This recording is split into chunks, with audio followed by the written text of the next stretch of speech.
মাশাআল্লাহ, ওই যে একটা ছোট্ট স্পিড বোট আছে, কি স্পিড আসছে, তোরা তো পানির ভিতর দিয়ে দিতে দিতেছে লাগেনি, ওই দেখা যায়, তাই না? অনেক স্পিডে যাচ্ছে এই যে ইমতিহান। হ্যাঁ, চলো তোমার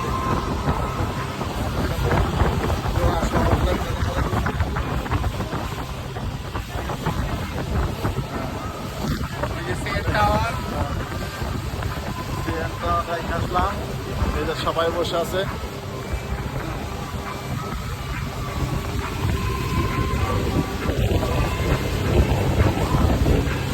ইমরান, ইয়াকিন, ইমাম, সবাই এখানে আছে। ড্রাইভার কানাডিয়ান মহিলা ড্রাইভার। হ্যাঁ, দেখা যাক, সবাই আরো বসা আছে, চিন্তা করাই চলে আসলাম। টরন্টো সিটি থেকে আমরা এখন টরন্টো আইল্যান্ডে যেতে